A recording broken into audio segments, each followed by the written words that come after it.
Sedapnya ya Allah, sedapnya. Makan nasi kelos tanah. Oh, jadi suka makan gini.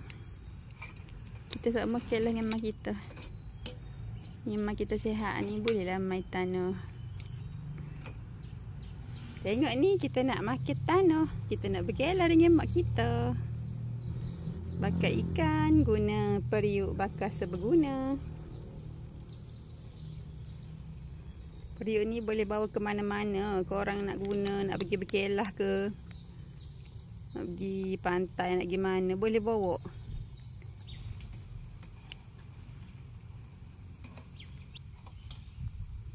Wow.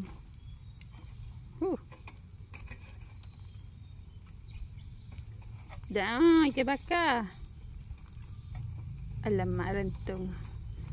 Sebab angin. Ya Allah. Apa nama? Air besar dah. Jangan guna air besar sangat. Kira pada ni goni dia. Alah, kesiannya dia. Tak apalah. Sebab air besar sangat sedapnya ya Allah, sedapnya.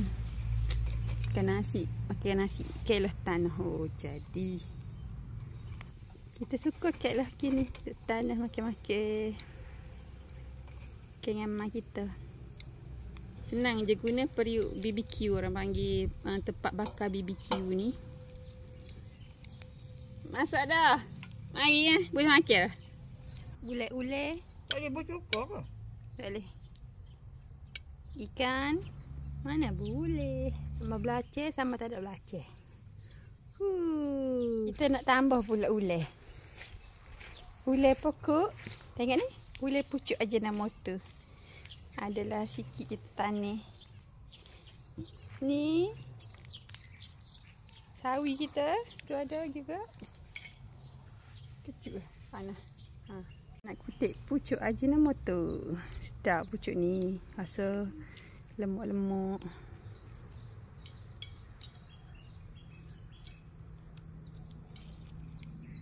Masang kita lah ni ubi pokok. Kita balik tanah dulu.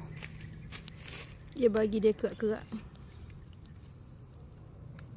Sedap gonis. Siapa tak tanah kena tanah ni, sedap buat uleh. Nak ambil pun saya.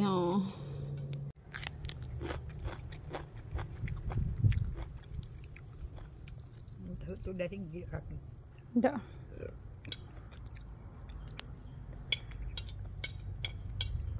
Overcook ikan kita. Dah ada api. Oi banyak masuk. Mami kita lapar. Pamna. Bismillah. Jadi bismillah.